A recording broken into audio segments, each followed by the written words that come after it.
हम लोग डिस्कस कर रहे हैं किडनी प्रॉब्लम्स। हम लोगों ने सबसे पहले डिस्कस किया किडनी स्टोन्स की फॉर्मेशन को। फिर हमने कहा कि ये किडनी स्टोन्स जो हैं इनको रिमूव करने के लिए जो नॉन सर्जिकल मेथड यूज़ किया जाता है उसको हम लिथोट्रिप्सी बोल देते हैं। ठीक है। नेक्स्ट जो कंडीशन है, नेक्स्ट जो प्रॉब्लम है जो बहुत ज़्यादा फेस करनी पड़ती है पेशेंट्स को, वो हम लोगों ने आज डिस्कस करनी है, जिसको हम बोलते हैं रीनल फेलियर। ठीक है। रीनल फेलियर, आपको पता है रीनल की टर्म हमने किडनी के लिए यूज़ की है। तो renal failure it means kidney failure. अब किडनी फेलियर क्या है कि एक्चुअली में बहुत सारे फैक्टर्स होते हैं। समटाइम्स कोई पैथोजन है ऐसा जो हमारे किडनी को स्लोली जो है वो डिस्टर्ब कर रहा है, उसके जो फंक्शन है उसको डिस्टर्ब कर रहा है, या कोई भी केमिकल नेचर है जिसकी वजह से हमारे पास जो हमारी नेफ्रॉन है वो अपना काम करना छोड़ रही है आहिस्ता आहिस्ता। ठीक है।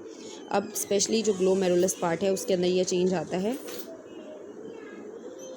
इससे क्या होता है कि जब हमारी नेफ्रॉन जो है वो सही से काम नहीं कर पाती, तो इसका मतलब है, आपको पता है कि नेफ्रॉन का, किडनी का काम क्या है एक्चुअली में, कि इसने हमारे ब्लड को क्लियर करना है। हमारे ब्लड में से जो नाइट्रोजनस वेस्ट हैं, जो एक्सक्रीटरी मटेरियल है, उसको रिमूव करना है।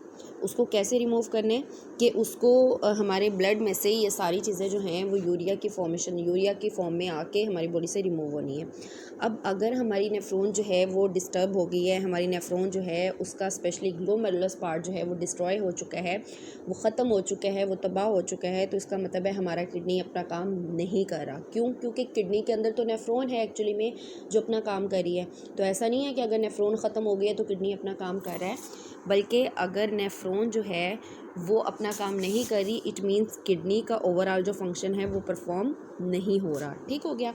अब हम कहते हैं कि हमारे पास जब किडनी अपना काम नहीं कर रही, यानी नेफ्रॉन जो है वो ख़त्म हो चुकी है, इस कंडीशन में क्या हुआ कि हमारे पास जो यूरिया है उसके प्लाज्मा लेवल जो है यूरिया का वो इंक्रीज़ होना शुरू हो गया, यानी हमारे ब्लड में यूरिया का लेवल इंक्रीज़ होना शुरू हो गया। इसके अलावा अदर नाइट्रोजनस वेस्ट भी।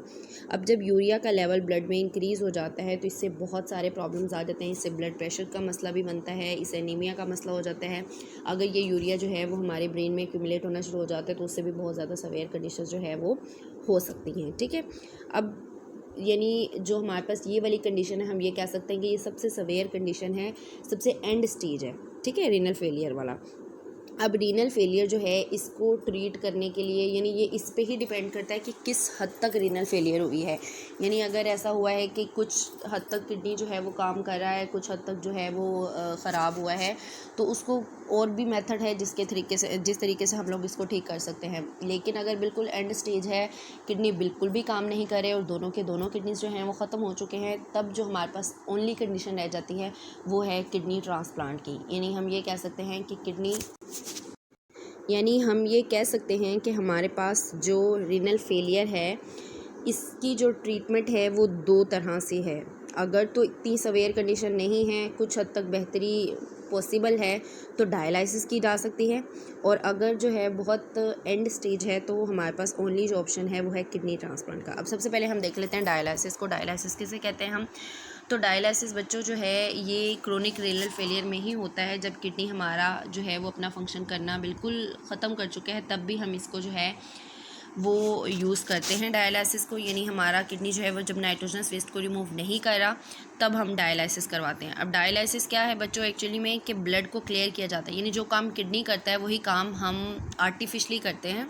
अब वो आर्टिफिशली कैसे करते हैं कि हमारा जो पेशेंट है उसके ब्लड को ट्रीट किया जाएगा एक किस्म से, कि उसको एक आर्टिफिशियल किडनी में से गुजारा जाएगा, या हम इस तरह कह सकते हैं कि कैसी मशीन को यूज़ किया जाता है जो क्या करती है कि हमारे ब्लड को क्लियर कर देती है। ठीक है। उस मशीन को हम डायलिसिस जो है वो मशीन बोल रहे होते हैं, डायलाइज़र बोल रहे होते हैं एक्चुअली में, आर्टिफिशियल किडनी भी उसको हम कह रहे हैं।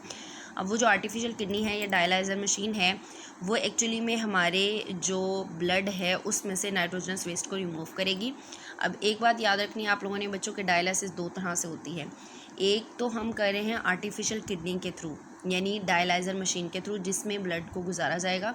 दूसरी जो कंडीशन है वो हमारे पास है कि हम लोगों ने एब्डोमिनल कैविटी यानी पेट के अंदर ही ब्लड को क्लियर कर लेना है, किसी भी आर्टिफिशियल किडनी की, आर्टिफिशियल मशीन की ज़रूरत नहीं पड़ती। इस बेस पे हमने कहा कि हमारे पास दो कंडीशन आ जाती हैं डायलिसिस की। फर्दर 2 टाइप्स आ जाती हैं। एक है हमारे पास हीमोडायलिसिस, एक है हमारे पास पेरिटोनियल डायलिसिस। पेरिटोनियल डायलिसिस बोलते हैं कि पेरिटोनियम हम बॉडी कैविटी को बोलते हैं, उसी बेस पे हमने पेरिटोनियल डायलिसिस बोला। और हीमो बोलते हैं ब्लड को, तो haemodialysis means cleaning the blood. जब हम ब्लड को क्लियर कर रहे हैं उस कंडीशन को हम हीमोडायलिसिस बोल रहे हैं।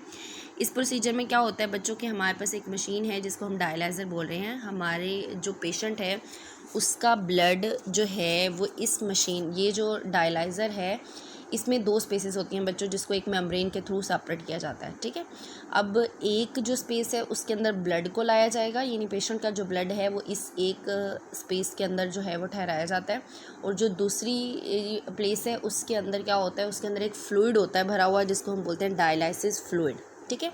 अब होता क्या है कि ये जो दोनों हमारे पास कैविटीज़ हैं, जिसमें एक में ब्लड पेशेंट का एंटर किया जाता है, दूसरे में डायलिसिस फ्लूइड मौजूद होता है। तो जो ब्लड है, ब्लड में से जो नाइट्रोजनस वेस्ट हैं वो इस मेम्ब्रेन के थ्रू, ब्लड में जो भी नाइट्रोजनस वेस्ट होते हैं वो इस मेम्ब्रेन के थ्रू क्या होते हैं, डिफ्यूज़ होके जो डायलिसिस कैविटी है, डायलिसिस फ्लूइड है, उसके अंदर जो है वो मेम्ब्रेन के अंदर चले जाते हैं। इस तरीके से हमारा जो ब्लड है वो क्लियर हो जाता है, यानी ब्लड में से जितना भी वेस्ट था जिसने बॉडी से रिमूव होना था वो मेम्ब्रेन में से गुजर के डायलिसिस फ्लूइड में चला जाता है। इस तरीके से हमारा ब्लड क्लियर हो जाता है और उस ब्लड को दोबारा बॉडी के अंदर एंटर कर दिया जाता है, ठीक है। दूसरा जो प्रोसीजर है बच्चों वो है पेरिटोनियल डायलिसिस। अब पेरिटोनियल जो है वो एक्चुअली में बिल्कुल सेम प्रिंसिपल है जैसा कि हमने अभी हीमोडायलिसिस का देखा, सेम यही फंक्शन है, लेकिन फ़र्क सिर्फ ये है कि इसमें हम कोई भी डायलाइज़र यूज़ नहीं कर रहे होते, बल्कि एब्डोमेन हमारा जो है वो यूज़ हो रहा होता है पेरिटोनियल कैविटी के तौर पे। अब पेरिटोनियल कैविटी जो है उसकी जो थिन एपिथेलियम है, उसकी जो मेम्ब्रेन होती है उसको हम पेरिटोनियम बोलते हैं।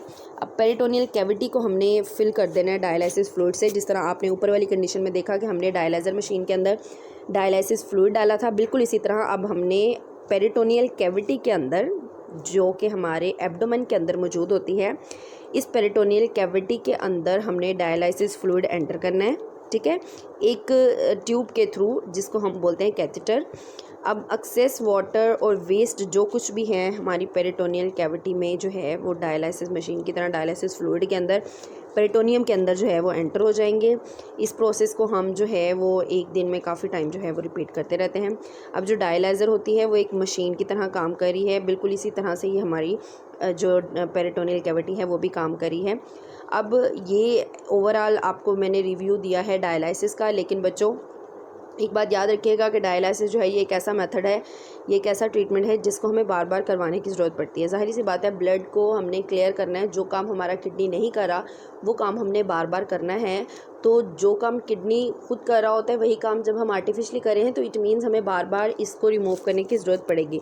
तो ये डिपेंड करता है पेशेंट पे कि वो किस हद तक सवेयर कंडीशन उसकी है। अगर तो उसकी किडनी बिल्कुल काम नहीं करे तो हमें दिन में कई दफ़ा डायलिसिस करवानी पड़ेगी। अगर कुछ हद तक वर्किंग हो रही है तो ये भी कंडीशन होती है कुछ पेशेंट्स की कि दिन में एक दफ़ा, हफ्ते में एक दफ़ा, महीने में एक दफ़ा, यानी डिफरेंट कंडीशंस जो हैं ये पेशेंट पे डिपेंड कर रहा होता है। अगर ये कंडीशन जो है वो हम यूज़ करें हैं तो ठीक है, वरना हम क्या करते हैं, अगर बहुत एक्यूट कंडीशन है तो किडनी फेलियर जो है उसका जो हल रह जाता है वो ये है कि हम कोई भी मैचिंग डोनर जो है वो देख के उसके मुताबिक किडनी को ट्रांसप्लांट कर देते हैं।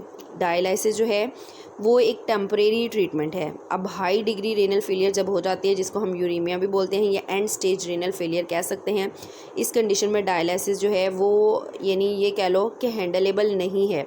हम क्या करेंगे इस कंडीशन में, किडनी को ट्रांसप्लांट कर देंगे। जिस तरह से आपने सुना होगा कि ब्लड ट्रांसप्लांट होता है, मैचिंग की जाती है पहले डोनर की और रेसिपिएंट की, बिल्कुल इसी तरह से किडनी को भी मैचिंग किया जाती है, यानी मैचिंग करेंगे डोनर की भी और रेसिपिएंट की, और उसके मुताबिक जो है उसको हम ट्रांसप्लांट कर देंगे। तो ये एक परमानेंट ट्रीटमेंट है।